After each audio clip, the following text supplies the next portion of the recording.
राज्यसभा सांसद किरोड़ी लाल मीणा दरियावद में हुई गैंगरेप की घटना और सर्राफा व्यापारी के साथ पुलिस द्वारा रिश्वतखोरी के मामले को लेकर दरियावद पहुंचे, जहां सबसे पहले उन्होंने सर्राफा व्यापारी पंकज गनोडिया के घर जाकर वार्ता की। फिर दरियावद के सुभाष पार्क में सुभाष चंद्र बोस की प्रतिमा का माल्यार्पण कर नमन किया, जिसके बाद वे पीड़ित बालिका के घर मुनिया गांव पहुंचे, जहां उन्होंने पीड़िता से और परिवार से बातचीत की।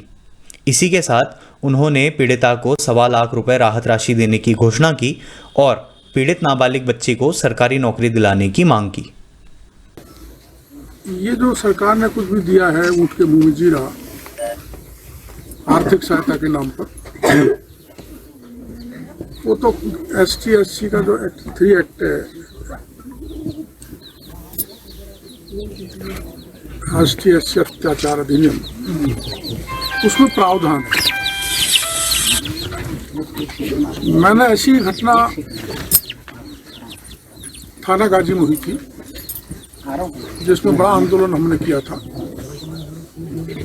तो वहाँ पीड़ित परिवार को हमने 10 लाख रुपए नगद, एक पक्का मकान और सरकारी नौकरी दिलाई। तो मैं यहाँ के मीडिया के जरिए यही निवेदन करना चाहूँगा सरकार से कि आपने जो थाना गाजी में पैकेज दिया है, वही पैकेज इस पीड़िता को मिले दरियावद वाले। और इसके साथ साथ जो ये ऐसी घटनाएं चल रही हैं, उन पर स्थायी रूप से अंकुश लगे। जैसे मैंने मीडिया में पढ़ा है, SP का बयान था कि एक नहीं बहुत घटनाएं हुई हैं। तो युवक युवतियों के परिवार के उजागर नाम न करते हुए ऐसा जो ग्रुप यहाँ पर डेवलप हो गया है, जो ऐसे अत्याचार करता है, दुराचरण करता है, व्यभिचार करता है, महिला और युवती की इज्जत लूटता है, उनको सबको गिरफ्तार किया जाना चाहिए। ये मेरी मांग है। और मैं ये भी मांग करना चाहूँगा गहलोत साहब से और केंद्रीय नेतृत्व से।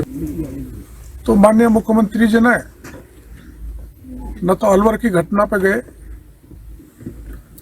न तो बाराकी पे गए, न तो यहाँ है। आदिवासी ST/SC उनका वोट बैंक है, ये हम सब जानते हैं।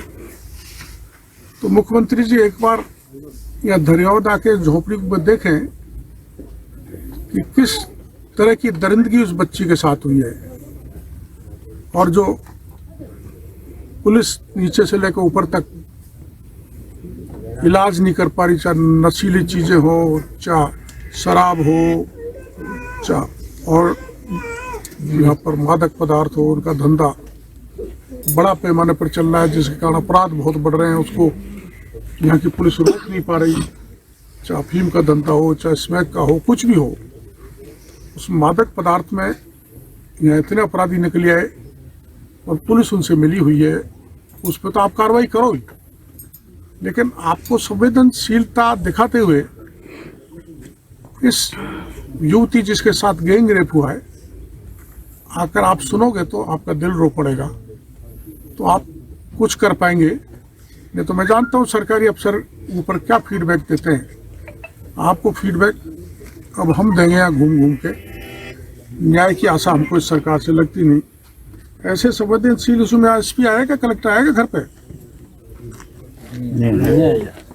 ST/SC एट्रोसिटीज एक्ट में ये प्रावधान है, जो केंद्र ने पारित किया है कि SP कलेक्टर आना चाहिए। जो आज तक ST/SC की इस घटना के बाद भी कलेक्टर SP मौके पर नहीं आए।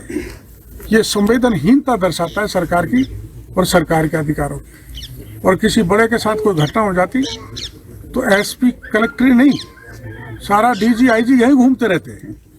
तो ये भेदभाव, डिस्क्रिमिनेशन अब बर्दाश्त नहीं होगा। अब हम खुले होकर भिड़ेंगे, लड़ेंगे, अन्याय नहीं होने देंगे, आदिवासियों को न्याय दिलाएंगे। कई और पीड़िताएं भी आगे आने से शर्म के मारे पारिवारिक तो सामाजिक व्यवस्था खातिर हर स्वाभिमानी परिवार, चूंकि जिसके साथ धोखा हो गया, वो कोशिश ये करेगा कि उसकी बेटी का नाम उजागर नहीं हो, लेकिन घटना तो एक उजागर हो गई, उससे पुलिस चाहे तो इस सारे नेक्सस को तोड़ सकती है, पुलिस चाहे। जो फिगर बताए जा रहे हैं वहां तक पहुंचने में पुलिस क्या प्रयास कर रही है? क्या अन्य एजेंसी से इसकी जांच होना